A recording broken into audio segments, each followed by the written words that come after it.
ఆత్మ బంధువులందరికీ నమస్కారం. ఈ పౌర్ణమికి 2 మీటింగ్‌లు చేయడం జరిగింది మనము.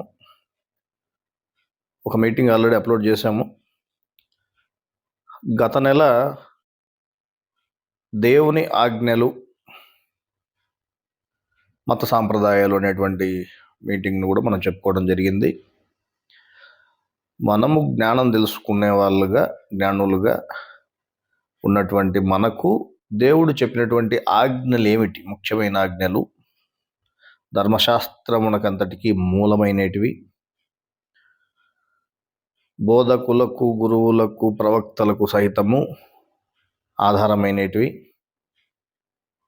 బ్రహ్మ విద్యా శాస్త్రానికి అంతటికి మూలమైనటువంటి ఆజ్ఞల గురించి మనం గత నెల మీటింగ్లో తెలుపుకోవడం జరిగింది. ఆ ఆజ్ఞలంతా కూడా, దేవుడి జ్ఞానం అంతా కూడా శరీరం ఈ హద్దు లోపలికే ఉంటుంది, బయటికి కాదని తెలియజేస్తూ, బయటికి మనం చేసుకునేటువంటి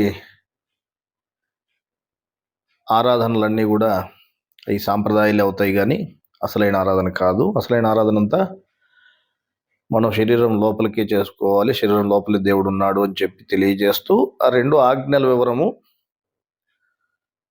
తెలుపుకోవడం జరిగింది. అట్లాగే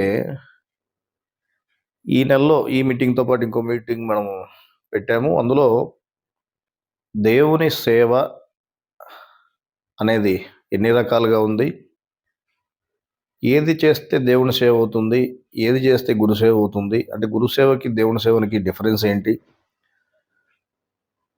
స్వామివారు ఉన్నప్పుడు చేసేది ఏ విధంగా సేవ, ఇప్పుడు చేసేటువంటి సేవ ఏ విధంగా ఉంది, ఆ సేవకి ఈ సేవకి ఉండే డిఫరెన్స్ ఏంటి, సేవ అనే దాంట్లో మనం ఏ విధంగా మోసపోతున్నాము, మనుషుల దగ్గర మోసపోకుండా అసలైనటువంటి దేవుని సేవ ఏ విధంగా చేసుకోవాలనే దాని గురించి, గ్రంథములో గురువు ఏం చెప్పారనే దాని గురించి మనం గత మీటింగ్, ఈ మీటింగ్తో పాటు ఇంకో మీటింగ్ పెట్టాము. అందులో గురుసేవ, దేవుని సేవ అనే దానికి సంబంధించిన వివరం అంతా మీకు ఉంటుంది. సరే, ఈరోజు ఇంకొక మీటింగ్ కూడా ఎందుకు చెప్పుకుంటున్నాం ఈ పౌర్ణమికనంటే, మొన్న కొంతమందితో మేము మాట్లాడుతున్నప్పుడు, మేము ఆల్రెడీ ధర్మంలో ఉండాము, అంతకుముందు మాకు అసలు జ్ఞానం తెలియదు, ఈ జ్ఞానం దొరికిన తర్వాత, త్రైత సిద్ధాంత జ్ఞానం అనేది మాకు దొరికిన తర్వాత మేము ఇప్పుడు అసలైన ధర్మంలో ఉండాము అని వాళ్ళు మాట్లాడడం జరిగింది. మరి మనం ఈ గ్రంథాలు చదువుకున్నాము, ఎంతోమంది చదువుకుంటున్నటువంటి వాళ్ళు ఉన్నారు, తెలుసుకున్నటువంటి వాళ్ళు ఉన్నారు. ఈ జ్ఞానాన్ని తెలుసుకున్న వాళ్ళంతా కూడా ధర్మములో ఉన్నట్లేనా, లేక అధర్మములో కూడా ఉన్నారా? లేదా అందరూ అధర్మంలోనే ఉన్నారా, లేకపోతే కొందరు అధర్మంలో ఉన్నారా? లేదు, వీళ్ళు అనుకుంటున్నట్టుగా అందరూ ఈ త్రైత సిద్ధాంత జ్ఞానం తెలుసుకున్న తర్వాత ధర్మములోనే ఉన్నారా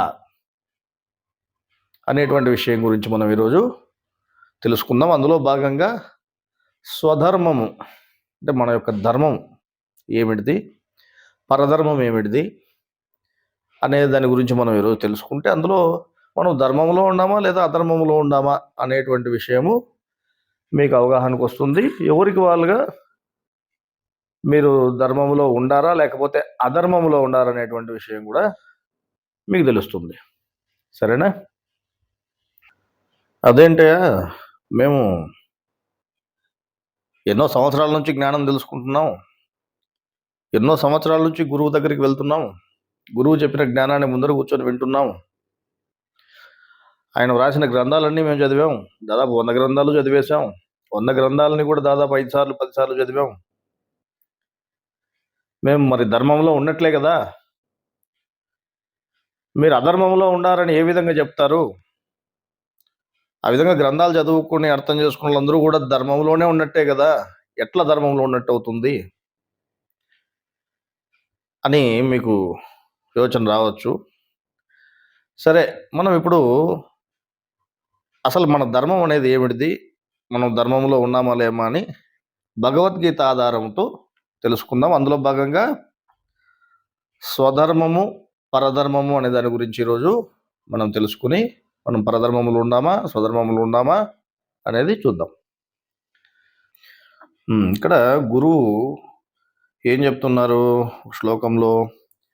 శ్రేయాన్ స్వధర్మో విగుణ పరధర్మాత్సనుష్ఠితాత్ స్వధర్మే నిధనం శ్రేయ పరధర్మో భయావహ అని శ్లోకం చెప్పడం జరిగింది. దానికి అర్థము, అనుష్ఠితమగు పరధర్మము కంటే గుణము లేని స్వధర్మమే శ్రేయస్కరము, పరధర్మములో ఉన్న భయము కంటే స్వధర్మములో ఉన్న మరణమే మేలు అనేటువంటిది దీనికి మెయిన్ భావం. అంటే అనుష్ఠితమగు పరధర్మము కంటే గుణము లేని స్వధర్మమే శ్రేయస్కరము అని చెప్పారు. అట్లాగే పరధర్మములో ఉన్న భయము కంటే స్వధర్మములోని మరణమే మేలు అని కూడా చెప్పడం జరిగింది.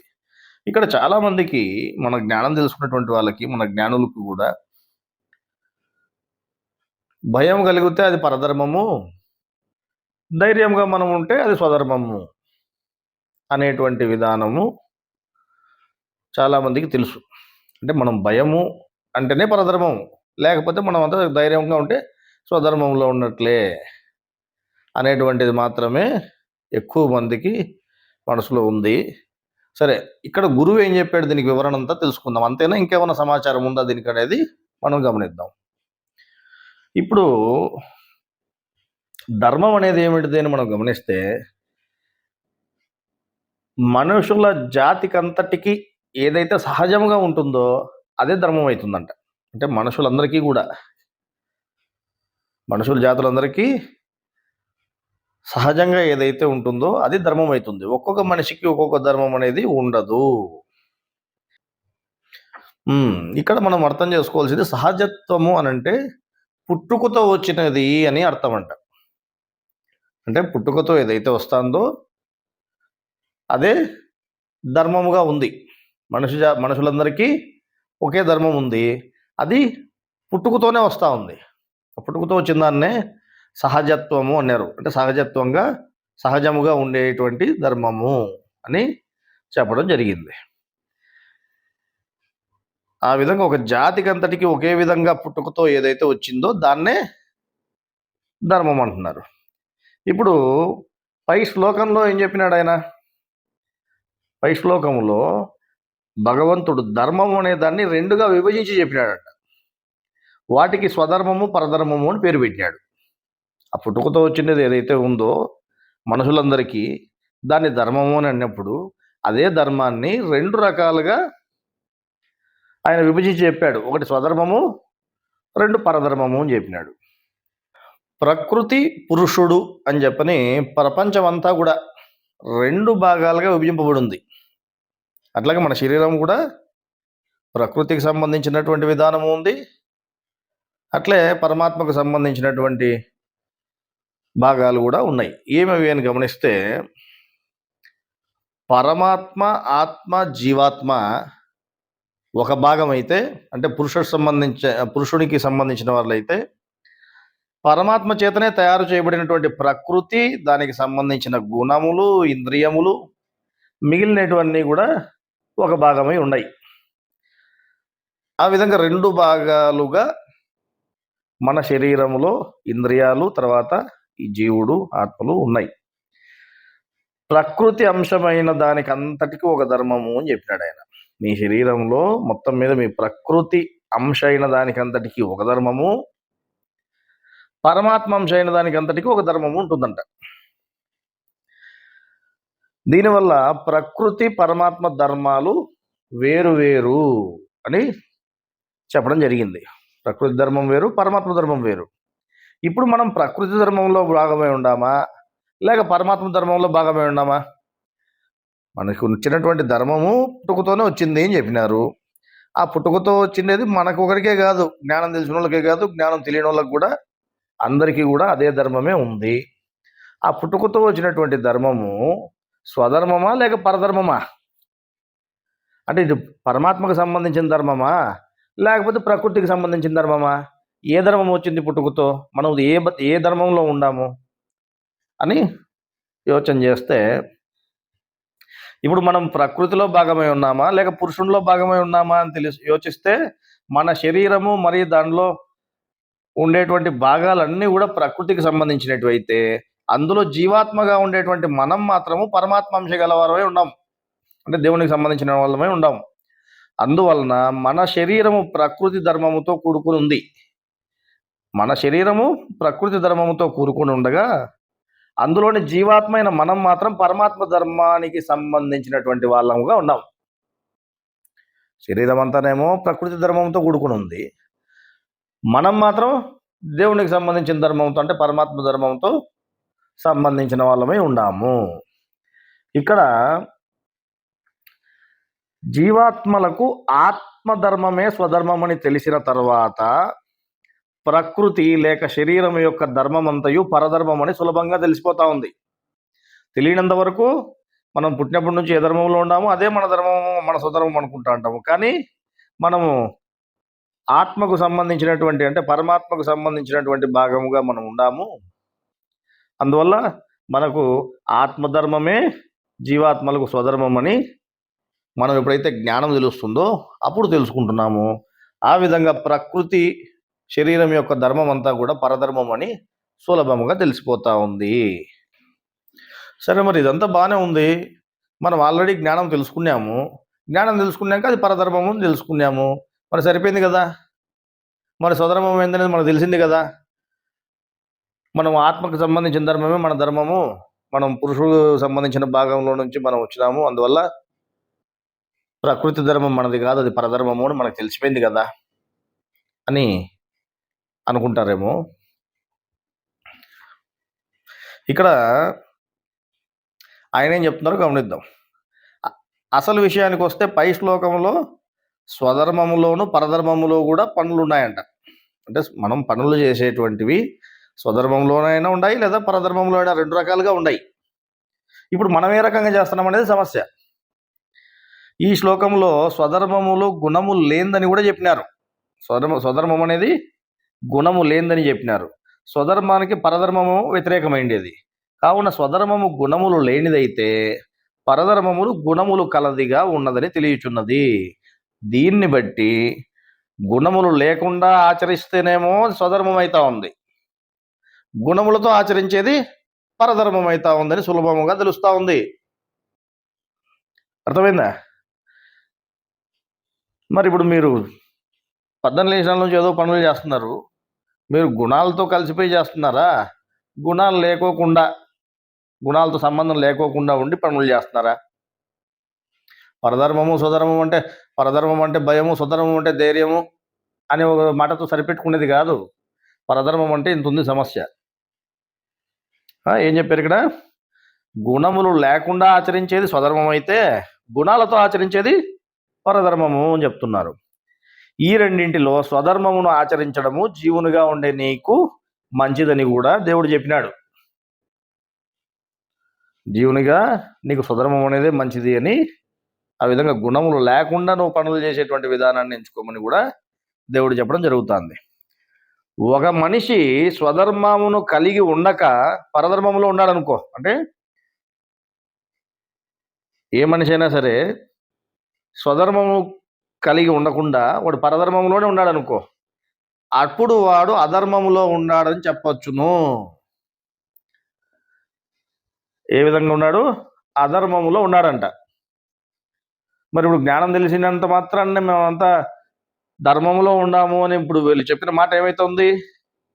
ఇప్పుడు మీరు గుణాలతో సంబంధం లేకుండా మీరు పనులు చేస్తున్నారా, కార్యాలు చేస్తున్నారా, గుణాలతో సంబంధం పడి ఉండి చేస్తున్నారా? మరి గుణాలతో సంబంధపడి ఉండి గుణాల ప్రకారం మీరు నడుచుకుంటా ఉన్నప్పుడు మీరు పరధర్మంలో ఉన్నట్లు కాదా? దాన్ని ఏం చెప్తున్నారట? అధర్మము అని చెప్తున్నారు. అంటే నువ్వు అధర్మములో ఉండవు అని చెప్తున్నారు. భూమి మీద చాలా వరకు చెట్లు, కాయలు, పదార్థాలు ఇట్లా ఏవైనా సరే తమ ధర్మాన్ని కోల్పోవడం లేదంట. కానీ మనుషులు చాలా వరకు 100కి 99% స్వధర్మం అనే దాన్ని కోల్పోయి పరధర్మంలోనే ఉన్నారంట. అందువల్లనే ఈ శ్లోకంలో గురువు ఏం చేసినాడు? భగవంతుడు హెచ్చరించి మరీ స్వధర్మము మంచిదని చెప్పాల్సి వచ్చింది. ఇప్పటి నుంచైనా చాలా జాగ్రత్తగా ఈ జ్ఞానం అనేది శ్రద్ధగా వినండి, గమనించుకోండి, గురువు ఏం చెప్తున్నాడు అనేది తెలుసుకోండి. గురువు చెప్పినట్టుగా మనం నడుచుకునే దానికి ఇప్పటి నుంచైనా ప్రయత్నం చేయండి. ఇక్కడ స్వధర్మాచరణ అంటే ఏమిటిది, పరధర్మాచరణ అంటే ఏమిటిది అని మళ్ళా ఒకసారి మనం రిపీట్ చేసుకుని చూసుకుంటే, స్వధర్మము పరధర్మము ఒకే శరీరంలోనే ఉన్నాయి. జీవితమును శరీరముతో మొదలుపెట్టిన ప్రతి జీవుడు, అంటే పుట్టిన ప్రతి జీవుడు కూడా మొదట పరధర్మంలోనే ఉన్నాడు. పుట్టినప్పటి నుంచి వాడు పరధర్మంలోనే ఉన్నాడంట. చిన్నతనం నుండి ప్రతి ఒక్కరూ పరధర్మమునే ఆచరించవలసి ఉంది. అంటే చిన్నప్పటి నుంచి ప్రతి ఒక్కరూ పరధర్మాన్ని ఆచరిస్తున్నారు. మనము కూడా అదే విధంగా పరధర్మము నుంచే ఆచరించుకుంటూనే ఉన్నాము. ఆ గుణాల ప్రకారమే మనం కూడా పనులు చేసుకుంటూ పోతూనే ఉన్నాం ఇప్పటి వరకు కూడా. మొదట పరధర్మముతో మొదలైన జీవితము కొంతకాలానికి స్వధర్మంలోకి రావాల్సి ఉంది. అంటే మొదటి నుంచి చిన్నప్పటి నుంచి కూడా పరధర్మంలోనే మన ప్రయాణం అంతా సాగింది. కానీ కొంతకాలం వచ్చిన తర్వాత మనం జ్ఞానం అనేది తెలుసుకున్న తర్వాత ఏం చేయాలి? స్వధర్మంలోకి మనం మారల్లా. కానీ 99% మనుషులు లాస్ట్లో చావు వచ్చేంత వరకు, అంటే మరణం వచ్చేంత వరకు కూడా స్వధర్మంలోనికి రాలేక పరధర్మంలోనే పోతున్నారంట. చచ్చిపోయేంత వరకు కూడా పరధర్మంలో ఉన్నారు. అర్థమైందా? ఇప్పుడు మీరు కూడా ఆల్రెడీ పరధర్మంలోనే ఉన్నారు, గుణాలలో కూడుకునే ఉన్నారు. మరి అట్లా లేని విధానమైన స్వధర్మము నేను చెప్తున్నాడు, అది ఏ విధంగా ఉందనేది తెలుసుకోండి. దాని ప్రకారం మీరు కూడా స్వధర్మంలోకి మారండి. అట్లా కాదని మీరు కూడా అందరితో పాటు బయటలతో పాటే వాళ్ళు చచ్చిపోయేంత వరకు పరధర్మంలోనే చచ్చిపోతున్నారు. ఇంత జ్ఞానం తెలుసుకొని మేము అన్నేళ్ళ నుంచి ఉన్నాం, ఇన్నేళ్ళ నుంచి ఉన్నామని చెప్పుకొని మనం కూడా పరధర్మంలో నుండి చచ్చిపోతే ప్రయోజనం ఏమొచ్చింది? ఇంకా మొదట పరధర్మము నుండి స్వధర్మమునికి దారి ఉంది. అంటే మొదట ఉండేటువంటి పరధర్మము నుంచే స్వధర్మానికి దారి ఉందంట. ఎందుకనగా ప్రతి ఒక్కరూ కడుపు కోసం ఏదో పని చేయాల్సి ఉంటుంది. ప్రతి ఒక్కరూ సంపాదించుకొని తినాల. మనిషి సంపాదించుకొని తినాలంటే ఏదో పని చేయాల. పని చేయకుండా ఒకసారి కూర్చుంటారంటే నీకు అది కుదరదు. కాబట్టి ఏదో ఒక పని ఆచరించాల్సి ఉంటుంది. ఆ పని శరీరంలోని గుణాలు, మనస్సు, జ్ఞానేంద్రియాలు, చివరికి కర్మేంద్రియాల ద్వారా పనులన్నీ కూడా జరుగుతున్నాయి. శరీరంలో గుణాల నుంచి మనస్సు, జ్ఞానేంద్రియాలు, చివరికి కర్మేంద్రియాలు, ఈ విధంగా ఒకదాని తర్వాత ఒకదానికి ఫార్వర్డ్ అయ్యి నీకు శరీరం ద్వారా పనులు అనేటివి జరుగుతున్నాయి. గుణముల కార్యాలన్నీ కూడా ప్రకృతికి సంబంధించినటివే. నీకు ఏ పని జరగాలన్నా లోపల నీ కర్మను బట్టి గుణం అనేది ప్రేరేపితమవుతుంది. ఆ గుణం నుంచి బయటికి కార్యం అనేది జరుగుతూ ఉంది. అలాంటప్పుడు ప్రతి మనిషి ఉదయం నుండి పనులలోనే మునిగి ఉన్నాడు. ప్రతి మనిషి కూడా పనుల్లోనే మునిగి ఉన్నాడు. కనుక వాడు ఆత్మ కంటే వేరైన పరధర్మంలోనే ఉన్నాడని చెప్పచ్చును. వాడు పరధర్మంలోనే ఉన్నాడు. ఆత్మజ్ఞానము తెలిసిన వాడు, అనగా స్వధర్మం అనేది ఇంకోటి ఉంది అని తెలిసినటువంటి వాడు గుణములను మనస్సు ద్వారా నిలిపివేసి, బాగా గమనించండి, గుణములను మనస్సు ద్వారా నిలిపివేసి కార్యం మీద, అంటే పని మీద లగ్నం కాకుండా ఆత్మ మీదనే లగ్నమైనాడు అనుకో, అప్పుడు వాడు స్వధర్మం ఆచరించినట్లు అవుతుందంట. ఏం చెప్తున్నారేడా? ఆత్మజ్ఞానం తెలిసినటువంటి వాడు, మీరంతా మేము ఆత్మజ్ఞానం తెలుసుకునేం అనుకుంటున్నారు కదా, మరి అనుకుంటున్నప్పుడు గురువు చెప్పినట్టు నడుచుకోవాలి కదా. లేకుండా మళ్ళీ మీరు అదే విధానంలో, పాత విధానం, చిన్నప్పుడు పుట్టినప్పటి నుంచి ఉండే విధానంలో ఉంటే ఏమవుతుంది? పరధర్మంలోనే ఉండేట్టు అవుతుంది. కాబట్టి బయటోడికి మీకు ఏం తేడా రాదు. అందువల్ల మీరు ఏం చేయాలి? ఆత్మజ్ఞానం తెలిసినటువంటి వాడు ఏం చేయాలా? స్వధర్మాన్ని తెలిసినాడు కాబట్టి వాడు గుణాలని మనస్సు ద్వారా నిలిపివేసి పని మీద లగ్నం కాకుండా ఆత్మ మీదనే లగ్నం అయితే అప్పుడు వాడు స్వధర్మమును ఆచరించినట్లు అవుతుంది. అర్థమైందా? ఒకే శరీరంలో రెండు ధర్మములు ఉన్న దానివల్ల ఏది స్వధర్మమో ఏది ప్రధర్మమో తెలియకపోవడం వల్ల, మరియు స్వధర్మము యొక్క వివరము చాలా మందికి బయట తెలియకపోవడం వల్ల పరధర్మం అనేది చిన్నప్పటి నుంచే అలవాటయ్యి, చిన్నప్పటి నుంచి ప్రతి పనిలోనూ పరధర్మం అనేది ఉండడం వల్ల చాలా వరకు చిన్నప్పటి నుంచి అది అలవాటైంది కాబట్టి ఈ పరధర్మం అనే దాంట్లోనే చిక్కుకున్నారు. స్వధర్మం అనేటువంటి దాని యొక్క విలువ అనేది వాళ్ళకి తెలియడం లేదు. కానీ మీకు స్వధర్మం అనే దాని యొక్క ఆవశ్యకత అనేది తెలిసింది. స్వధర్మం అనే దాంట్లో మనం లేకపోతే మన కర్మ అనేది అంటుకుంటుంది. కర్మను అనుభవించడానికి మనం ఈ జన్మలో ఎత్తుతూనే ఉండాలా. మనం ఈ కర్మను లేకుండా చేసుకోవాలనంటే మనము ఈ ఆత్మజ్ఞానం తెలుసుకుని స్వధర్మంలోకి మారాలా. ఆ విధముగా స్వధర్మంలోకి మారి నీ కర్మను లేకుండా చేసుకోవాలా అని గురువు చెప్పడం జరిగింది కదా.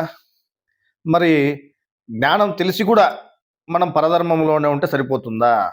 ఇక్కడ ఏం చెప్తున్నారు, బయట వాళ్ళకి స్వధర్మం యొక్క విలువ కానీ దాని ఆవశ్యకత కానీ తెలియకపోవడం వల్ల, దాన్ని తెలుసుకునే ఓపిక తీరిక లేని దాని వల్ల, మరియు దాని గురించి తెలుపువారు లేని దాని వల్ల, ఎన్నో కారణాల వలన వాడు తన ధర్మములనే వదులుకునే వాళ్ళై ఉన్నారంట. స్వధర్మాన్ని వదులుకునే వాళ్ళై ఉన్నారు. చిన్న వయసు నుంచి అలవాటు పడిండేది పరధర్మము కాగా ఇప్పుడు కష్టపడి నేర్చుకోవాల్సినది స్వధర్మం. స్వధర్మం ఎటువంటిది? కష్టపడి నువ్వు నేర్చుకోవాల్సినది స్వధర్మం.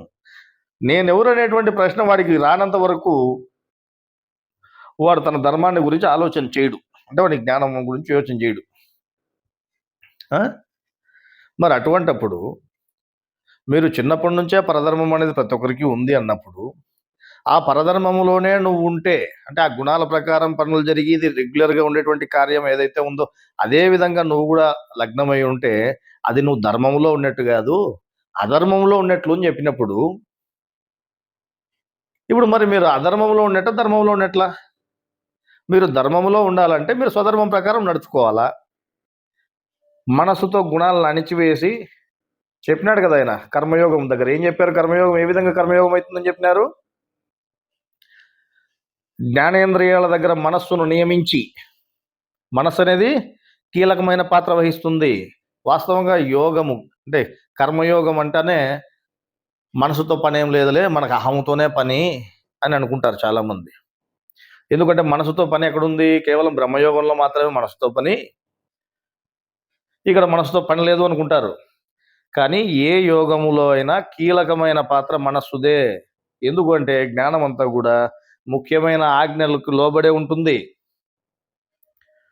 నీ పూర్ణ హృదయముతో నువ్వెవరో తెలుసుకొని, నీ పూర్ణ హృదయముతో, నీ పూర్ణ మనస్సుతో, అంటే నీ బుద్ధి అంతా, నీ మనస్సు అంతా ఆయన మీదే లగ్నం చేయమని చెప్పినాడు. ఎవరి మీద? నీ ప్రభువు మీద, అంటే ఆత్మ మీదే.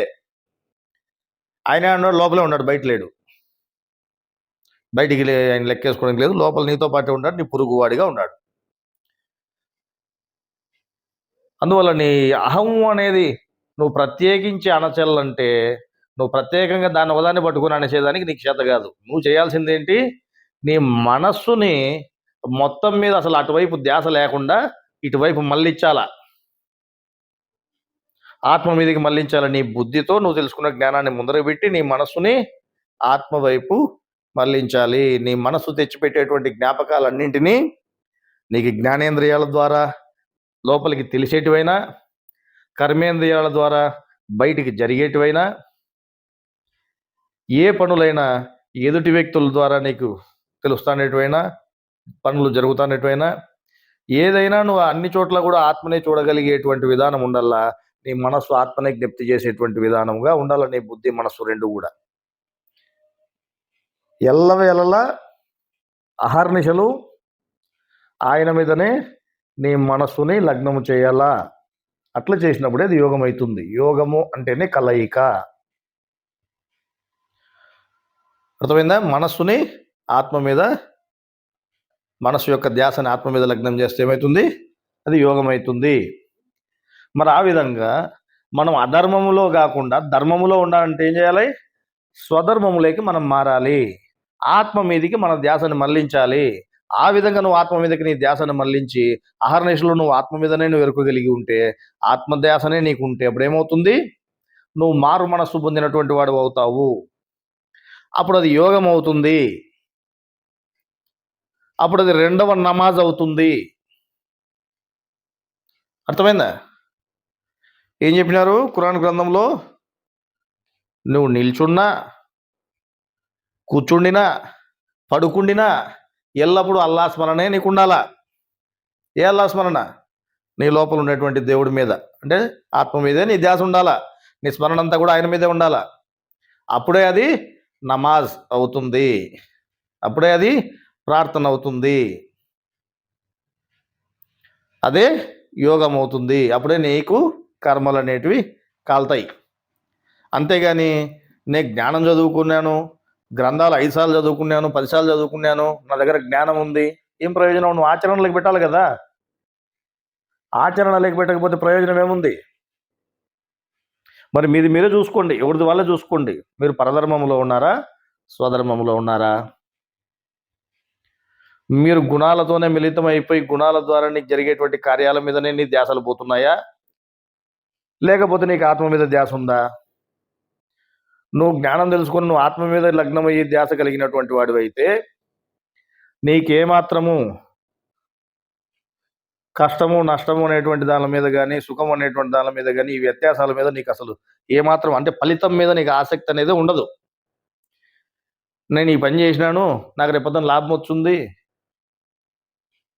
లేకపోతే అప్పుడు ఆ పని చేసి అట్లా చేసింటే బాగుంటాండే, మనకు నష్టం రాకపోవు, ఆ పొద్దు సరిగ్గా చేయని దానివల్ల ఇప్పుడు నష్టం వచ్చింది, లేకపోతే ఇప్పుడు పని చేసినాము ఇది రేపొద్దున లాభం వచ్చిందని నువ్వు అట్లా ఇట్లాంటి ధ్యాసలు అనేటివి నీకు ఉండవు. అప్పుడు లాభ నష్టాల మీద కానీ దేని మీద కూడా నీకు ధ్యాస ఉండదు, అన్నింటినీ సమానంగా చూస్తావు. ఏదైనా నీ కర్మ ప్రకారం నడిపేవాడు వేరే ఉన్నాడు, కార్యకర్త నేను కాదు, కార్యకర్త నేను. ఇన్ని రోజులు ఏమనుకుంటున్నావు? పరధర్మంలో ఉన్నప్పుడు ఏమనుకుంటాడు మనిషి? ప్రతి పని చిన్నప్పటి నుంచి కూడా నేనే చేస్తున్నా అంటాడు. చిన్నప్పటి నుంచి వాడికి అలవాటు ఏంటిది? పరధర్మం. నేనే చేస్తాను అనుకుంటాడు. ఇప్పుడు కూడా అదే అనుకుంటున్నాను, నేనే చేస్తాను అని ప్రతి పని మీద లగ్నమవుతున్నాడు. కానీ అప్పుడేమవుతుంది? కార్యకర్త నేను కాదు, ఇంకోటి ఉన్నాడు. అంటే పని, కార్యము అంటే పని, కర్త అంటే చేసేవాడు లేదా చేయించేవాడు. నా కాళ్ళు చేతులతో నేనే కదా పని చేయించాడని అనుకుంటావు ఎన్నాళ్ళు, లేకపోతే నేనే చేస్తాను అనుకుంటున్నావు.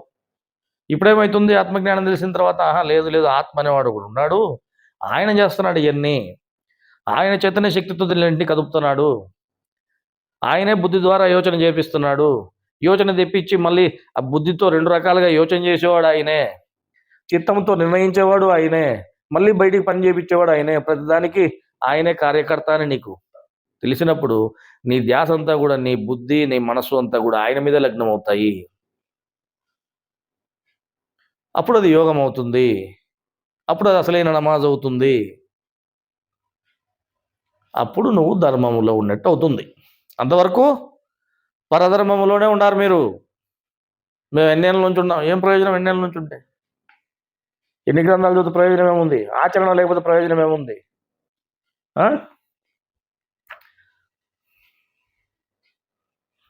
సరే, మనము పరధర్మంలో ఉన్నాము, కానీ మన స్వధర్మంలో ఉండాలా, మన స్వధర్మం కావాలి మనకి, ఈ జ్ఞానం అంతా తెలుసుకుని మన స్వధర్మంలోకి పోవాలా అని మాట్లాడుకుంటున్నాము. స్వధర్మం వల్ల లాభమేమి, పరధర్మం వల్ల నష్టమేమి అంటే ఆయన ఇంకో వాక్యం కూడా చెప్పాడు కదా. ఏం చెప్పాడు ఇంకో వాక్యం కింద? స్వధర్మే నిధనం శ్రేయ పరధర్మ భయావహ. పరధర్మం అనేది చాలా భయంతో కూడుకుని ఉండేది అని చిన్నప్పటి నుంచి మనం పనులు చేస్తూనే ఉన్నాం కదా, ఎప్పుడో ఒకసారి కదా భయపడతా ఉండేది. స్వధర్మే నిధనం శ్రేయ అంటే స్వధర్మంలో నిధనం అనేది ఉందంటే ఏంటి? మరణం అనేది ఉంది. మనం మరణం చచ్చిపోతే ఎట్లా? చచ్చిపోయేదనుకుంటే ఇది భయమే మేలు కదా అని మనిషి అనేవాడు అనుకుంటున్నాడు. కానీ ఇక్కడ గురువు ఏం చెప్తున్నాడో చూడండి. స్వధర్మం వల్ల లాభమేమి, పరధర్మం వల్ల నష్టమేమి అని చూస్తే, స్వధర్మము ఎందుకు శ్రేయస్కరమైనదని చెప్పినాడు భగవంతుడు అని యోచన చేస్తే, పరధర్మం అనేది భయావహంతో అంటే భయముతో కూడుకుని ఉంది అనేటువంటి మాటను బట్టి ఏం చెప్తున్నారు ఇక్కడ?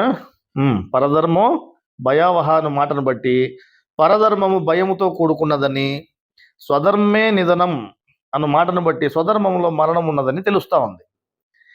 ఇక్కడ అందరూ పొరపాటు పడేదానికి అవకాశం ఉంది అని చెబుతూ, అదేమంటే మరణము భయము అను రెండింటిలో మరణం నుంచే దూరంగా ఉండాలనుకుంటాడంట మనిషి.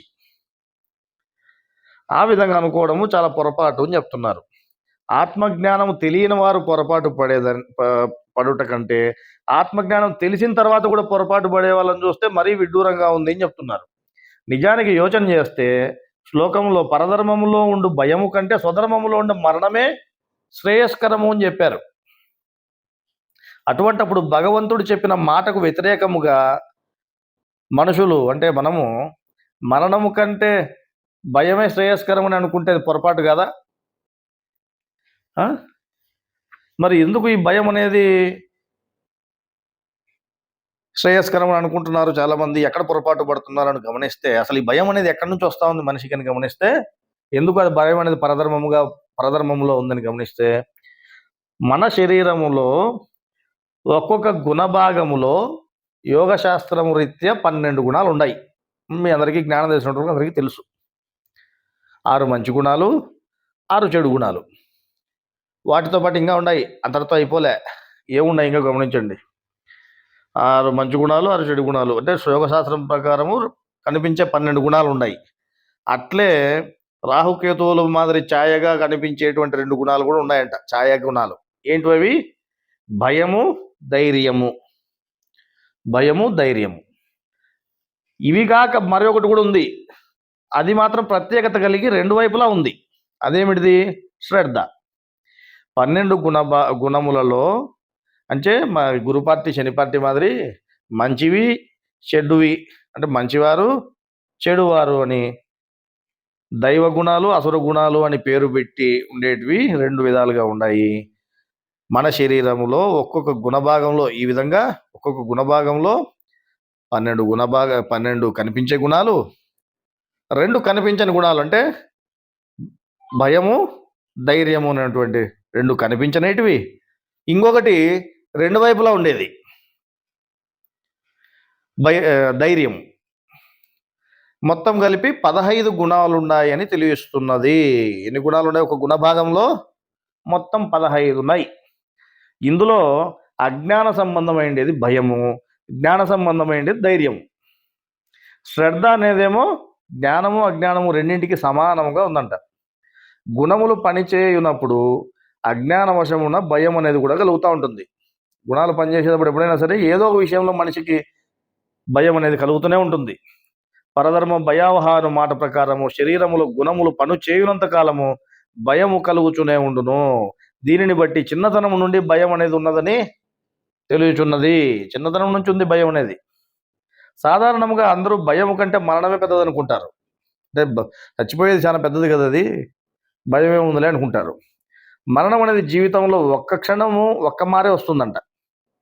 అంటే ఒక్క క్షణముతోనే ఒక మారుతోనే అయిపోతుంది ఏది మరణం అనేది. కానీ భయం అనేది జీవితంలో ఎంతో కాలం ఉంటుంది, మరి ఎన్నోసార్లు వస్తుంది. ఎంతో కాలం పొడవుగా ఉండేటువంటి భయం పెద్దదా, ఒక్క క్షణకాలం ఉండే మరణం పెద్దదా అని యోచన చేస్తే చాలా కాలం ఉండేటువంటి భయమే పెద్దదవుతుంది, కానీ క్షణకాలం ఉండే మరణం పెద్దది కాదు.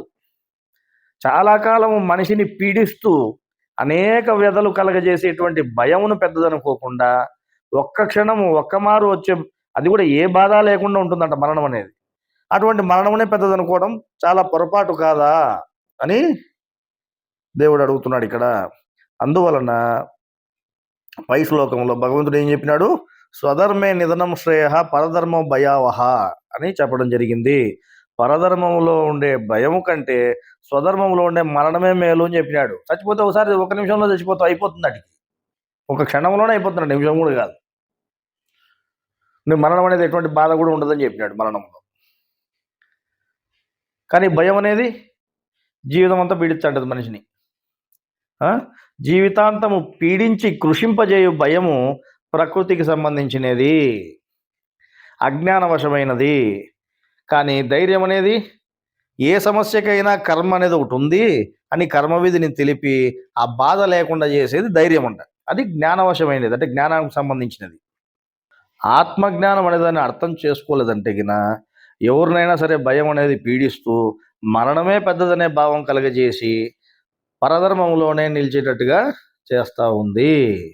మరి ఆత్మజ్ఞానము జీర్ణింప చేసుకోని వాళ్ళని, అంటే అర్థం చేసుకోని వాళ్ళని ఈ భయం అనేది పీడించి మరణమే గొప్పదనేటువంటి భావం కలగజేసి పరధర్మంలో ఉండేటట్టుగా చేస్తూ ఉంది అని గురువు చెబితే, ఈరోజు ఎంతో భయపడి జ్ఞానం ప్రకారం నడుచుకోకుండా పెద్దలు ఎట్ట చెప్తే అట్టే నడుచుకోవాలి మనము, లేకపోతే వాళ్ళు ఏం చేస్తారో అని మాట్లాడి భయపడుకుంటూ ఉండేవాళ్ళు చాలామంది ఉన్నారు. ఈవెన్ మదనకాడికి కూడా వాళ్ళు కెమెరాల్లో చూస్తుంటారు, పోకపోతే బాగుండదని భయంతో పోయేవాళ్ళు చాలామంది ఉన్నారు. గురువు ఎన్నోసార్లు చెప్పాడు, మీరు భక్తి వల్ల భయం అనేది కలగాలి కానీ భయం వల్ల భక్తి కలగకూడదు అని. భక్తి వల్ల భయం అనేది రావాలా దేవుడి మీద, అంతేగాని భయం వల్ల భక్తి వస్తుంది ఏమవుతుంది? మళ్ళీ అగైన్ పరధర్మమే, ప్రకృతికి సంబంధించిన మాయలోనే ఉన్నట్టే లెక్క. మీరు ఆ విధంగా భయపడుతూ ఉండేవాళ్ళు చాలా మంది ఉన్నారు. భయపడి భయం కోసం అడిగి మన దగ్గర అడిగి పోయేవాళ్ళు కూడా చాలా మంది ఉన్నారు. అంతెందుకు ఒకరు చెప్తున్నారు, వాళ్ళు చేసేటువంటి జ్ఞానయుక్తంగా లేవు, గురువు చెప్పినట్టుగా లేవు, గురువు ఇటు చెప్తాను అటు చెప్తాను ఆ ప్రకారం వాళ్ళు అసలు నడుచుకోవట్లేదు. కానీ మనం మాట్లాడకూడదు బయటికి అవన్నీ. ఎందుకు? టైం వచ్చాది, దేవుడు చూసుకుంటాడన్నీ. మనమే మాట్లాడకూడదు. ఎందుకంటే మాట్లాడితే వాళ్ళు ఏమంటారని భయం. వీడికి మాట్లాడితే ఏమన్నా వాడిని పలానోడిని కొట్టిండ్రి, పలానోడిని చంపిండ్రి, వాడిని చంపినట్టు నన్ను చంపుతారేమో, వాడిని చంపినట్టు నన్ను కొడతారేమో, ఏడన్నా దావలో పోతా అంటే నడుచుకుంటే వెనక నుంచి చూడని కొడితే తలకాయ మీద చచ్చిపోను మళ్ళా అని భయం. వీడికి భయమే పెద్దగా కనపడతా ఉంటుంది. అన్నీ దేవుడు చూసుకుంటాడు. దేవుడు ఎట్టా చూసుకుంటాడు? దేవుడు చూసుకుంటే ఎట్లా చూసుకుంటాడు? నువ్వు ఉండాలి కదా, నువ్వేం బీకినట్టుగా. నువ్వు ఇన్నాళ్ళు జ్ఞానం తెలుసుకొని దేవుడు చూసుకుంటాడు మంచి కాలం వచ్చినప్పుడు చూద్దాం అనుకుంటా అంటావు. ఆ కాలం అంతా గడిచి పుణ్యకాలం అంతా పోతుంది. నువ్వు ముసిలోని పోయి నీ కాళ్ళు చేతులు ఆడకుండా అవుతాయి. ఇంకా అప్పుడు నువ్వేం చేసేది? మరి మీరు పరధర్మంలో ఉన్నట్ట, స్వధర్మంలో ఉన్నట్లా? మరి ఈ విధంగా ఎంతమంది ఉన్నారు మీరే గమనించుకోండి. అందువల్ల ఇటువంటి దానివల్ల మీకు ఏ ప్రయోజనం లేదు. ఆ భయం అనేది మీకు ఇప్పుడు కాదు కదా, ఇంకో 10 ఏళ్ళైనా మిమ్మల్ని విడిచిపెట్టదు. నువ్వు భయపడతా ఉంటే భయపెట్టేవాడు ఉండనే ఉంటాడు, భయపెట్టేవాడు ఉంటే నువ్వు భయపడతానే ఉంటావు. అది పరధర్మంలో ఉండేటువంటి విధానం. మరి మేము ఇంత జ్ఞానం తెలుసుకున్నాం, స్వామికి బాగా దగ్గరగా ఉండేవాళ్ళము, పక్కనే ఉండేవాళ్ళము, ఇంకోటి అని అనుకొని ఏం ప్రయోజనము? ఆయన చెప్పిన జ్ఞానం ప్రకారముగా మీరు నడుచుకోకపోతే మీరు గురువుకు విలువ ఇచ్చినటువంటి వాళ్ళేనా? మీరు ఆయన జ్ఞానం ప్రకారం నడుచుకోకుండా ఆయన స్వధర్మం ప్రకారం నడుచుకున్నాడు ఆయన ఇంత జ్ఞానం చెబితే మీరు మళ్ళీ మేము పరధర్మంలోనే ఉంటామని పరధర్మంలోనే మీరు పోతా ఉంటే, అందుకే గురువు ఇంతకు ముందే గ్రంథంలో ఏం చెప్పినాడు? నేను చెప్పిన జ్ఞానం ప్రకారం వీళ్ళు నడుచుకుంటారా లేదా అని మేము కొన్ని సంవత్సరాల పాటు నిరీక్షణ చేసి మరీ చూసాము, అంటే పరీక్ష పెట్టాము కొందరికి. ఏం చెప్తున్నారు గమనించండి ఇక్కడే, ఇంకొద్ది ముందుకు పోతే ఏం చెప్తున్నారైనా, నేను ఎంతో జ్ఞానాన్ని తెలిపాను, భగవద్గీతను విపులంగా రాసేదానికి కూడా మొదలు పెట్టాడంట. అది రాసేది నా జీవిత ధ్యేయము, దాన్ని పూర్తి చేసేంత వరకు నాకు అసలు మరణం లేదు అని చెప్పినాడంట శిష్యులందరికీ కూడా ఉందే. కానీ కర్మయోగంలో 34వ శ్లోకం వరకు రాశాను, 35వ శ్లోకము స్వధర్మము పరధర్మము అనే శ్లోకం దగ్గరే ఆడ ఆయన ఆపివేయడం జరిగింది, అంటే నిలిపేయడం జరిగింది రాతని. అది ఆ విధంగా రాసి 6 సంవత్సరాల పాటు వేచి చూసినాడంట. అక్కడి నుంచి నా జ్ఞానమును తెలుసుకునే వాళ్ళంతా స్వధర్మము ఆచరించే వాళ్ళు ఎంతమంది ఉన్నారు, పరధర్మాన్ని ఆచరించే వాళ్ళు ఎంతమంది ఉన్నారు అని చూడక తప్పలేదంట ఆయనకి. ఆ విధంగా ఆయన 6 సంవత్సరాల పాటు వేచి చూశాడు. ఆ వేచి చూసిన కాలంలో ఏం జరుగుతా ఉంది ఆ కాలం అంతా అని గమనిస్తే ఆయన ఏం చెప్తున్నారు? గురువు దగ్గర దాదాపు కొన్ని 12 సంవత్సరాలు 15 సంవత్సరాల నుంచి జ్ఞానం తెలుసుకున్న వాళ్ళందరూ కూడా ఉన్నారంట. గురువు దగ్గర ఎంతో జ్ఞానం తెలిసినప్పటికీ దానిని ఆచరించకపోతే వారు తెలియని వారితోనే సమానం, ఆచరణ చేయకపోతే తెలియని వాళ్ళతోనే సమానం. ఒక గురువు తన శిష్యులుగా ఉన్న వారిని వాచా జ్ఞానములో గొప్పవారు కాక ఆచరణ జ్ఞానంలోనూ గొప్పవారుగా ఉండవాలని తెలిసినాడంట. గురువు ఏమనుకున్నాడు? వీళ్ళు వాచా జ్ఞానంలో అంటే మాట్లాడేదాంట్లోనే కాదు, ఆచరణ జ్ఞానంలో కూడా వీళ్ళు గొప్పగా ఉండాలా అని చెప్పని అనుకున్నాడు గురువు. వాళ్ళు ఆచరణలో ఎట్లుందరోనని వేచి చూసినాడంట. అంటే ఆచరణలో ఎట్లున్నారు వీళ్ళు గమనిద్దాము అని ఆయన వేచి చూడడం జరిగింది. కర్మ ప్రకారము గురువుకి పెద్ద సమస్య వచ్చి పడింది. ఆ సమస్యలో ప్రత్యక్షంగా అందరికీ తెలిసేటట్టుగా గురువుకి ఎంతో కష్టము నష్టము కూడా కలిగింది. అంతవరకు గురువుని ఎంతగానో పొగుడుతా ఉండేటువంటి కొందరు గురువు పరిస్థితి చూసి ఈయనకు ఈయన వద్దకు వచ్చేదాని వల్ల మనకు కూడా కష్టం వస్తుంది, నష్టం వస్తుందని తెలిసి గురువు దగ్గరికే రాకుండా మానుకున్నారంట కొందరైతే. ఎందుకు ఆ విధంగా అంటే ఇక్కడ భయం అనేది ముఖ్యంగా వారెందు పనిచేసింది. భయం అనేది ఎక్కువగా పనిచేసిందాడ. కష్టం వస్తుందని భయంతోనో, లేక నష్టం వస్తుందని భయంతోనో వాళ్ళు రాకుండా మానుకున్నారు. ఇదంతా ఏది జరిగినా కర్మ వల్లే జరుగుతుంది. ఆ నిర్ణయమును ఎవరు మార్చలేరనేటువంటి ఆత్మజ్ఞానాన్ని మర్చిపోయినారు. ఆచరణలోకి తెచ్చుకోలే. వాచా జ్ఞానము కలవారు ఆచరణ జ్ఞానం అనేది లేకుండా పోయినారు. వాచా జ్ఞానం ఉంది. మాటల్లో చెప్పేదానికి పనికొచ్చాంది ఇంకొకరికి అది. కానీ ఆచరణలో లేకుండా పోయింది. జ్ఞానము తెలుసుకుని జ్ఞానము విని తెలుసుకొని చాలా గొప్పగా ఉందని అనుకున్నంత మాత్రాన దాని గొప్పతనం నిజంగా అర్థమైనట్టు కాదంట. విని తెలుసుకున్న దానిని ఆచరించినప్పుడే దాని యొక్క గొప్పతనం ఏందని తెలుస్తుందంట. గురువు వద్ద ఎంతో కాలము జ్ఞానము తెలుసుకొని మేము ఏ ప్రశ్నకైనా జవాబు చెప్తాం, మాకు అంత జ్ఞానం ఉంది, ఇంత జ్ఞానం ఉంది అనుకున్నటువంటి వాళ్ళు కూడా వచ్చిన సమస్యలను జ్ఞానముతో యోచన చేయకపోతే వారిది ఆచరణ జ్ఞానమే కాదు అని చెప్తున్నాడు గురువు. అర్థమైందా? అలాగే గురువు గారి వద్ద జ్ఞానులైన వారు గొప్ప జ్ఞానమును మా గురువు తెలిపారని గురువునేమో పొగుడుతున్నారంట, అంటే గణపరుచారు. ప్రబోధానంద స్వామికి జై అంటారు. ఆ విధంగా పొగుడుకున్నప్పటికీ వారి జ్ఞానమును మాటల వరకే పెట్టుకున్నారు. ప్రపంచ సమస్యల మీద ప్రయోగించి నిర్ణయం తీసుకోలేకపోయినారంట. సమస్య వచ్చినప్పుడు జ్ఞానాన్ని ముందర పెట్టి యోచన చేసి నిర్ణయాన్ని తీసుకోలేకపోయారు, అంటే జ్ఞానాన్ని ఆచరణలోకి తెచ్చుకోలేకపోయారు.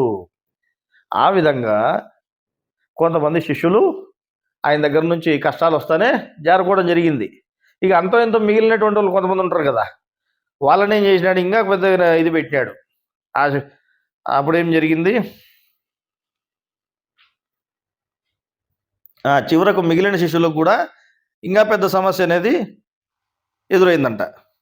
గురువు గారికి శత్రువులుగా ఉండేవాళ్ళు గురువుని చంపేదానికి నిర్ణయానికి వచ్చినారంట. ఒక నెల లోపల ఎప్పుడు వీలు దొరికితే అప్పుడు చంపేయాలని చెప్పని నిర్ణయం చేసుకుని ఆ పని మీదనే వాళ్ళు వేచి ఉన్నారు. ఆ విషయం మిగిలిన శిష్యులకు కూడా దొరికింది. అంతో ఇంత గట్టిగా ఉండేవాడికి, శుద్ధాలు తట్టుకొని ఇంకొంత నిలబడినవాడికి కూడా ఈ విషయం తెలిసింది. తర్వాత గురువు కూడా తెలిసింది. కర్మ ఎలా ఉంటే అలా జరుగుతుందని ఆ సమస్యను గురువు ఏమాత్రం లెక్కలేక కూడా పెట్టుకోలేదంట.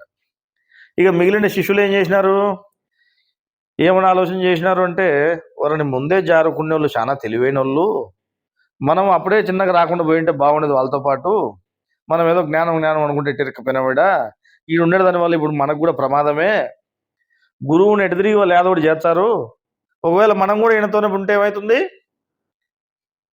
మనకు కూడా ముప్పు అనేది వస్తుంది, మనకు కూడా సావు అనేది రావచ్చు, అంటే సావే పెద్ద కనబడుతుంది కదా, అందువల్ల వీళ్ళకి భయం అనేది ఆ విధంగా మనకు కూడా చావు అనేది ఉండొచ్చు. ఈయన శిష్యులు అనిపించుకునే దానికంటే ఇక్కడికి రాకుండా పోయి ఆ శత్రువులుగా ఉన్నారు కదా వాళ్ళతోనే పోయి ఎట్టోటి కలిసి మేము ఆయన శిష్యులం కాదు, మమ్మల్ని ఏం చేయొద్దండి అని చెప్పని వాళ్ళతోనే చేతులు కలిపితే సరిపోతుంది అనుకుని అప్పుడైతే మనకు ముప్పు ఉండదు అని అనుకున్నారంట. ఆ విధంగా గురువు గారి మొహమే చూడుకోకుండా పోయినారంట. వాళ్ళు పోయి బలవంతులైన శత్రువులతో పరిచయం ఏర్పరచుకొని మరి వాళ్ళు ఆడ కనపడితే ఆడ నమస్తే అన్న అని చెప్పని అనుకుంటా తిరిగిన వాళ్ళు కూడా ఉన్నారు. అర్థమైందా? చివరకు మరణము అను సమస్యకు చెలించిన వారై ఇతరులకు భయపడుతూ కొందరికి పోగా అప్పటికి కూడా ఇంకా జ్ఞానంతో యోచన చేసిన వారై జ్ఞాన సిద్ధాంతం ప్రకారము సర్వులను ఆడించేది కర్మ నిర్ణయం ప్రకారమే జరుగుతుంది, మరణం అనేది ఎప్పుడో ఒకసారి తప్పదు, దానికోసం మనం చెల్లించిపోతే జ్ఞానం తెలిసి ప్రయోజనం ఏమిటిది అని చెప్పని అక్కడికి కూడా చెల్లించకుండా కొంతమంది శిష్యులు అనేవాళ్ళు ఒకరో ఇద్దరు గట్టిగా నిలబడిన వాళ్ళు ఉన్నారంట. ఆ విధంగా కొంతకాలం జరిగిన తర్వాత చంపబడతాడు అనుకునేటువంటి గురువేమో చంపబడలేదంట, చంపగలరు అనుకునేటువంటి శత్రువులు మాత్రం చంపబడినారంట. అంటే వాళ్ళే చచ్చిపోయారు, ముందు శత్రువులే చచ్చిపోయారు. ఆ విధంగా ముందు ఏమి జరుగుతుందో, కర్మలో ఏముందో ఆ రహస్యము ఎవరికి తెలియదు, అది కాలం జరిగే కొద్దీ బయటపడుతుంది. మరి గురువు ఏం చెప్పినాడు, ఈ విధంగా ఎవరు స్వధర్మం ఆచరించే వాళ్ళు ఎంతమంది ఉన్నారు, పరధర్మంలో ఎంతమంది ఉన్నారు, అంటే వాచా జ్ఞానంలో ఎంతమంది ఉన్నారు, ఆచరణ జ్ఞానంలోకి ఎంతమంది ఉన్నారు గమనించాలని అదే పని ఏం చేసినాడు ఆయన, భగవద్గీత నాటి వరకు రాసి ఆపేసినాడు అని చెప్పినాడు. అర్థమైందా? నా జ్ఞానమును తెలుసుకున్నవారు స్వధర్మం పరులు ఎంతమంది ఉన్నారు, పరధర్మ పరులు ఎంతమంది ఉన్నారని చూడక తప్పలేదు. జరిగిన విషయాలను బట్టి చూస్తే పరధర్మ పరులు అంటే పరధర్మాన్ని ఆచరించే వాళ్ళు 100కి 99% కాగా 1% మాత్రము స్వధర్మాన్ని ఆచరించే వాళ్ళే ఉన్నారంట. మరి మీరు ఆ 99% ఉన్నారా, లేకపోతే 1% ఉన్నారో మీరు చూసుకోండి. అందువలననే రచనలో మిగిలిపోయిన కర్మయోగంలో 35వ శ్లోకము ఇప్పుడు మొదలుపెట్టి చెప్పడమైనది అని చెబుతూ, స్వధర్మ పరధర్మములను ఎంతో వివరముగా చెబితే కానీ భవిష్యత్తులో జ్ఞానము తెలుసుకున్నవారు తెలిసినంత మాత్రమున ప్రయోజనం లేదు, తెలిసిన దానిని జీవితంలో ఉపయోగించుకున్నప్పుడే జ్ఞానము యొక్క విలువ పొందగలిగిన వారం అవుతాము అని తెలుసుకోగలుగుతారు అని చెప్తున్నాడు ఈడ. ఏం చెప్పినాడు? ఈ విధంగా వాచ జ్ఞానం ఉండడం వల్ల ఏం ప్రయోజనం లేదు, స్వధర్మ పరధర్మాల గురించి నేను ఎంతో వివరంగా చెప్పాల వీళ్ళకి, అట్లా చెప్తే గాని వీళ్ళు భవిష్యత్తులో స్వధర్మం ప్రకారం మనం నడుచుకోవాలా, లేకపోతే ప్రయోజనం లేదని తెలుసుకోగలుగుతారు అని చెప్తున్నాడు. భగవంతుడు ఏది చెప్పినా సత్యమే కనుక ఆయన చెప్పినట్లే అన్ని విధముల యోచన చేస్తే భయము కంటే మరణమే మేలు, పరధర్మము కంటే స్వధర్మమే మేలు, గుణములు కర్మ గల అధర్మము కంటే అవి లేని ధర్మమే మేలని పై శ్లోకం యొక్క సారాంశము తెలియచున్నది. ఇప్పుడు మీరంతా గుణములు ఉండేటువంటి పనులే చేస్తున్నారు, అందువల్ల మీకు ఇంకా కర్మ అనేది అంటుతూనే ఉంది. కానీ గుణములు లేకోకుండా, కర్మ లేకోకుండా ఉండేటువంటి స్వధర్మం అనేది మేలు అని చెప్తున్నారు. అర్థమైందా? కాబట్టి స్వధర్మము పరధర్మము అంటే మనం ఆల్రెడీ పుట్టుకతోనే మనం చిన్నప్పటి నుంచే పరధర్మంలోనే పుట్టినాం, పరధర్మంలోనే నడుస్తూ వస్తున్నాం ఇప్పటి వరకు. ఇప్పుడు మనం ఏదో జ్ఞానం తెలుసుకుని మనం ఇతరులకు చెప్పుకొని మాట్లాడుకునేంత మాత్రాన మన స్వధర్మంలోకి మారినట్టు కాదు. అర్థమవుతుందా? ఈ తెలుసుకునే జ్ఞానాన్ని నువ్వు ఆచరణలోకి పెడితే ఎప్పుడు ఆయన చెప్పిన ఏ విధంగా చెప్పాడు అనేది గమనించుకొని, ఏ విధంగా చేస్తే అది యోగం అవుతుందని నువ్వు గమనించుకొని ఆ విధంగా నువ్వు ఆయన పట్ల ధ్యాస కలిగి ఉంటే నీ మనసుని మారు మనసు పొందేటట్టుగా చేసి యోగముగా దాన్ని నువ్వు మార్చుకుంటే అప్పుడు నువ్వు స్వధర్మంలో ఉన్నట్టు అవుతుంది. అప్పుడు నువ్వు ఏ పని చేసినా నీకు ఆ పని మీద ఫలితం మీద నీకు ధ్యాస ఉండదు, నీకు కేవలం దేవుడి మీదనే ధ్యాస ఉంటుంది, నీ పొరుగువాని మీదనే ధ్యాస ఉంటుంది, నీ ఆత్మ మీదనే నీ మనోధ్యాస అంతా కూడా ఉంటుంది. అందువల్ల స్వధర్మము పరధర్మము అంటే కేవలం పరధర్మం అంటే భయము, స్వధర్మం అంటే ధైర్యము అంతవరకే అని దానితో సరిపెట్టుకునేది కాకుండా మనం పుట్టుకతోనే పరధర్మంలో ఉన్నాము, ఆ విధంగా పరధర్మములో ఉంటే అధర్మములో ఉన్నట్టే. పరధర్మం అంటే ఏమిటిది? అధర్మము. స్వధర్మం లేకొస్తే అప్పుడు నువ్వు ధర్మం ప్రకారము ధర్మంలోకి వచ్చినట్టు అవుతుంది, ధర్మముగా ఉన్నట్టు అవుతుంది. కాబట్టి మీరు ధర్మముగా ఉండమని గురువు కోరుకుంటున్నాడు మిమ్మల్ని. ఇంత విపులంగా చెప్తే కానీ భవిష్యత్తులో వీళ్ళు ఆచరణ వరకు పోరు, లేకపోతే వాచాజ్ఞానంలోనే ఉంటారు. అట్లా ఉండడం వల్ల ఏం ప్రయోజనం లేదు. ఎప్పుడో ఒకసారి భయం అనేది మిమ్మల్ని దారి తప్పిస్తుంది అని చెప్పి ఆయన క్లియర్గా క్షుణ్ణంగా చెప్పాడు. అదేవిధంగా ఈరోజు కూడా ఎంతో జ్ఞానం తెలిసినటువంటి వాళ్ళు ఉన్నప్పటికీ కూడా ఈ భయం అనే దానికి లొంగిపోయి భయంతో గుట్టుచప్పుడు కాకుండా దాచిపెట్టుకున్నటువంటి వాళ్ళు చాలా మంది ఉన్నారు ఈరోజు. కానీ దానివల్ల మీకు ఏ ప్రయోజనం లేదు. స్వధర్మంలో మరణమైన మేలు అని చెప్పి ఆయన చెప్పినాడు. ఈ భయం అనేది పీడిస్తూనే ఉంటుంది. అర్థమైందా? దాచిపెట్టుకొని భయపడుతూ మేము వాళ్ళకే అనుకూలంగా ఉన్నామని అనిపించుకుంటే సరిపోతుంది. ఎవరికి అనుకూలంగా? నువ్వు దేవునికి అనుకూలంగా ఉండయా? గురువు ఏం చెప్పినాడు దాని ప్రకారం నడుచుకో, అప్పుడు నేను దేవుడు ఒప్పుకుంటాడు. మనుషులకు అనుకూలంగా ఉండేది వాళ్ళు అయిపోతుంటారు రేపు పోతారు, వాళ్ళు అయిపోతుంటారు రేపు పోతారు, లేకపోతే మనమైనా అయిపోతుంటారు రేపు పోతాము. జన్మజన్మలకు వచ్చేది జ్ఞానము. నువ్వు ఈ జ్ఞానాన్ని గొప్పగా పెట్టుకొని ఈ కర్మలు లేకుండా చేసుకుని అసలు జన్మలే లేకుండా చేసుకుని మోక్షం పొందాలనేది నీ ప్రయత్నం అయితే ఈ మధ్యలో ఈ భయం అనే దాన్ని పెట్టుకొని మీరు జ్ఞానం తెలిసినట్టు తెలియనట్లు మీకు దాదాపు 10 సంవత్సరాల నుంచి 20 సంవత్సరాలు 30 సంవత్సరాల నుంచి ఉన్నటువంటి వాళ్ళు ఉన్నారు. వాళ్ళకు కూడా మళ్ళీ భయమే. అది పరధర్మము, అది అధర్మము అని చెప్తున్నాడు కదా ఆయన. అందువల్ల ఇప్పటికైనా కళ్ళు తెరుచుకోండి, జ్ఞానం ప్రకారము నడుచుకోండి. గురువు ఏం చెప్తున్నాడు? ఆచరణ జ్ఞానం కావాలంటున్నాడు. అందువల్ల మీరు తెలుసుకున్న జ్ఞానాన్ని ఆచరణలోకి పెట్టండి. అప్పుడే స్వధర్మం అవుతుంది, అప్పుడే అది యోగం అవుతుంది, అప్పుడే మీ కర్మ కాలుతుంది, అప్పుడే దేవుడు మిమ్మల్ని ఒప్పుకుంటాడు. లేకపోతే ఏం ప్రయోజనం లే. ఈ జన్మంతా అయిపోతుంది, చచ్చిపోతారు, మళ్ళీ ఏడోసారి పుడతారు. మళ్ళీ అప్పుడు దేవుడు వీళ్ళకి జ్ఞానం కూడా మళ్ళీ ఇచ్చాడో ఏడు కూడా తెలియదు, ఇంకా దగ్గర కూడా రానిచ్చాడో రాడు కూడా తెలియదు. అందులో వచ్చిన అవకాశాన్ని పోగొట్టుకోవద్దండి. అంతో ఎంతో తెలిసిన జ్ఞానాన్ని ఇంకా తెలుసుకునేందుకు ప్రయత్నం చేయండి, శ్రద్ధ పెట్టుకోండి. పరధర్మం నుంచి స్వధర్మంలోకి మారండి. అర్థమైందా? మరి ఈ 2 ఆజ్ఞలకు సంబంధించి నీ పూర్ణ హృదయముతో, నీ పూర్ణ మనస్సుతో నీ ప్రభువుని ప్రార్థించు, ఆరాధించు చెప్పినటువంటి ఈ ఆజ్ఞకు లోబడే జ్ఞానం అంతా ఉంటుంది. అందువల్ల యోగం అనేది కూడా ఆజ్ఞలకు లోబడే ఉంటుంది. ఈ యోగములలో అంటే ఈ అహమును అణిచివేయాలన్నా సరే మనస్సు యొక్క పాత్ర ఇక్కడ చాలా కీలకంగా ఉంటుంది. ఈ మనస్సు అనే దాని గురించి నెక్స్ట్ ఇంకొక మీటింగ్ మనం చెప్పుకుందాము. అందులో ఇంకా వివరంగా మనసు ఏ విధంగా పనిచేస్తూ ఉంది, ఎందుకు అంత ముఖ్యంగా ఈ 2 ఆజ్ఞలలో మనసుని ప్రత్యేకించి చెప్పడం జరిగింది, ఈ ఆజ్ఞలో, ముఖ్యమైన ఆజ్ఞలో.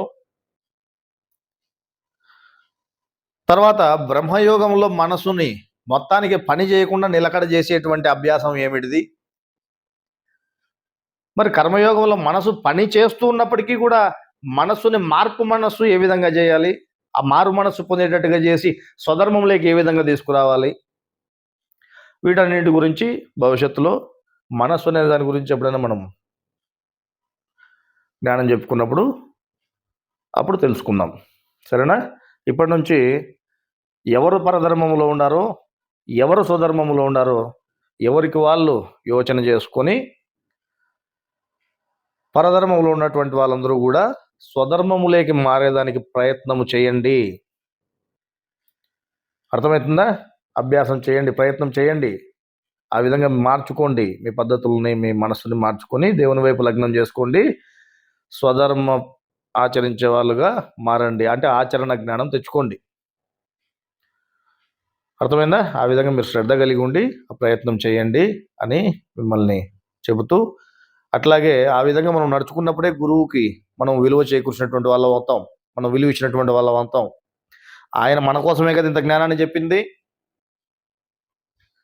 ఈరోజు బయట లాభాలు, బయట మేళ్ళు, ఇట్లుంటే మనకు మేలు జరుగుతుంది, అట్లుంటే మనకు మేలు జరుగుతుంది, లేకపోతే మనకి ఏదైనా కష్టం వస్తుందేమో, ఇంకోటి ఎవడన్నా వచ్చి మనకు నష్టం చేస్తాడేమో, వాడేమన్నా అంటాడేమో, వాడు వచ్చి కొడతాడేమో, ఈడొచ్చి కొడతాడేమో, నువ్వు భయపడుకుంటా నువ్వు మళ్ళీ అదే పరధర్మంలోనే ఉంటానంటే, అంటే నువ్వు గురువు పెద్దోడా, అంటే దేవుడు పెద్దోడా, నీకు మనుషులు పెద్దోళ్ళా?